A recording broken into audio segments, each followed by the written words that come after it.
23 February 2026 प्रतिष्ठा पाई आज विशिष्ट पंडित मानक डकई गोटे संगठन कराइला गोटे मीटिंग कराइला सेमानकर भी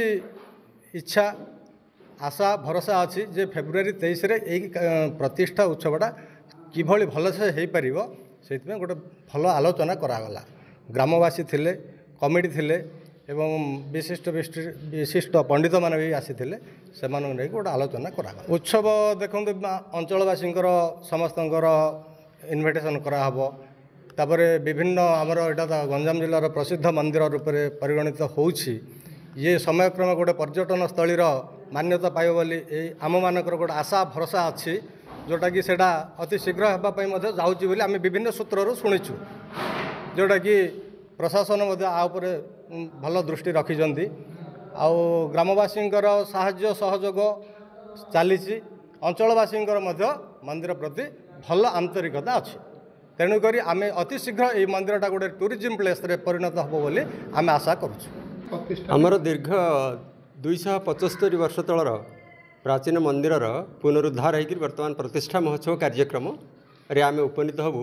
23/2/2026 तारीख जार पूर्णाहुति हम 1/3/2026 आ पूर्व निर्धारित बैठक अनुजाई आज आमर विशिष्ट विशिष्ट पंडित मान गहन ग्रामसभार आह्वान कराइला केमिति परिचालना हम को प्रकार आम ताकू ठीक रे आम सुचारू रूप संपादन करूँ से ग्रामवासी उपस्थिति रे तार पुंखानुपुंख आलोचना हो पंडित मान परामर्श ग्रहण करा जायथिला जेहेतु ये गोटे गौरव प्रतापगिरी गौरव प्रतापगिरी आज्ञा परिचय कहले श्री जगन्नाथ मंदिर जेहेतु राजराजुड़ा मंदिर ये 1730 जो मंदिर स्थापन करथिले राजा पुरुषोत्तम अनंग भीमदेव से मंदिर परिचय से मंदिर अच्छी बोली ही प्रतापगिरी परिचय अच्छी आज तार शुभ मुहूर्त उपस्थित तेणु ताकू आम सुचारू रूप संपादन करिया। हाँ प्रशासन यथेष्ट सहयोग कर सरकार सहयोग कर सरकारी साहाय्य प्रशासनिक साहाय्य अंचलवासी साहाय्य ग्रामवासी अकुंठ निष्ठा अकुंठ उद्यम आ सबु प्रकार उद्यम ये विराट प्रासाद ठिया मो कहिबारे जेहेतु 1999 मसीह आर भित्तिप्रस्तर स्थापन आमर दिवंगत राजा साहेब उदयनारायण देवଙ୍କ द्वारा आहूत कराइथिला बा भित्तिप्रस्तर स्थापन कराइथिला सेबठारु एजावत प्राय 3 कोटी ऊर्ध्व टंका खर्च होली मु आकलन प्राय सबुदिन चली रही काम जेहेतु अर्थर अभाव बाधक साजुला एत बड़ गोटे विराट प्रासाद निर्माण करिया आउ गाँव में सेमती आर्थिक तो स्थिति सेते भल नुह तथापि ग्रामवासी अकुंठ निष्ठा जो किसी चांदा भेदा संग्रह करी बा अंचलवासी ये करी प्रशासन सहयोग लोड़ी सबू कराई प्राय पुरोहित माने पंडित माने आसी तार गोटे कम सर्ट आउट है आज आ मात्रा बहु मात्रा हो जो डेट फाइनाल है रानी पंडा मैडम जो कथा उठे आपन के आंसर दे पारे मुझे रानी पंडा मैडम आसुँच कौन रंगारंग कार्यक्रम आगत जो प्रतिष्ठा उत्सव किसी हम जगन्नाथ प्रतिष्ठा जहाँ भी नाम नाम तार संकीर्तन हम ता बाटे हम पिला युवक मान रंगारंग कार्यक्रम रानी पंडा आगमन आसिले दर्शन कले डिसीजन ने जानी जाता तो हुए ये करने आम मान युव समाज बोली आक्षेप कर रखाई। मोर नाम गोपाल कृष्ण पंडा ये तो प्रतापगिरी ग्राम कुलपुरोहित आज ये तो बैठक कार्यक्रम मंदिर प्रतिष्ठार पूर्वानुमान गोटे कौन बैठक अनुष्ठित होता एथिरे गंजाम जिलार बरण्य पंडित माने उपस्थित थिले एवं कौन ग्राम्य कमिटी यज्ञ परिचालना कमिटी ग्रामवासी वृंद उपस्थित थिले ए सभारे मंदिर प्रतिष्ठार उत्सवर कार्यसूची एवं निमंत्रण पत्र एवं प्रतिष्ठा क्यों आडंबर हो पारिबो से उपरे आलोचना करागला। आमर जोग स्थिर अच्छी 22 तारीख फेब्रुआरी 22 तारीख दिन संध्यार अंकुरारोपण हम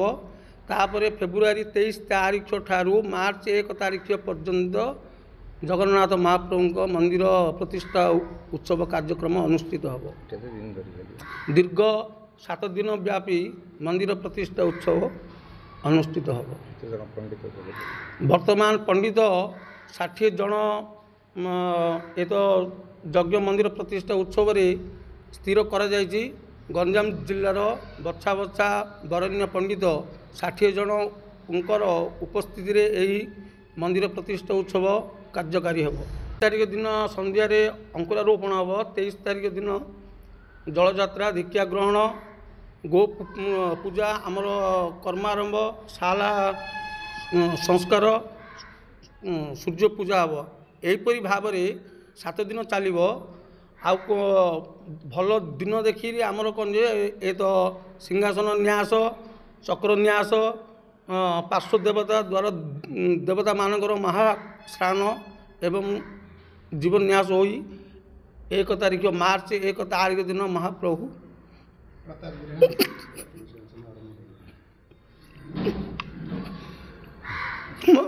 ମନ୍ଦିର ପ୍ରବେଶ ହେବେ। ଅଞ୍ଚଳବାସୀଙ୍କର ସାହାଯ୍ୟ ଆଉ ସରକାରୀ କିଛି ଅନୁଦାନ ପାଇ ଏହି ମନ୍ଦିର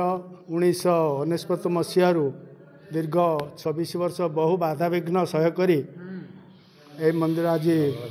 ପୂର୍ଣ୍ଣାଙ୍ଗ ଅବସ୍ଥାରେ ପହଞ୍ଚିବାକୁ ଯାଉଛି।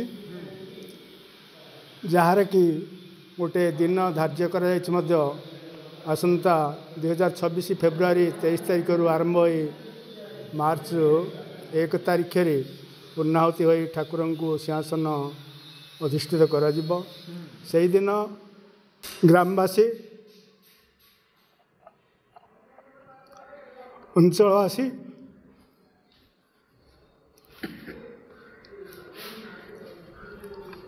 ଏବଂ ସାରା ଗଞ୍ଜାମ ତତ୍ସଙ୍ଗେ ଓଡ଼ିଶାବାସୀ ମଧ୍ୟ ଏହି ପ୍ରତାପଗିରି ଠାକୁରଙ୍କର ଆଶୀଷ ପ୍ରଦାନ କରି ସମସ୍ତେ ଉପକୃତ ହେବେ।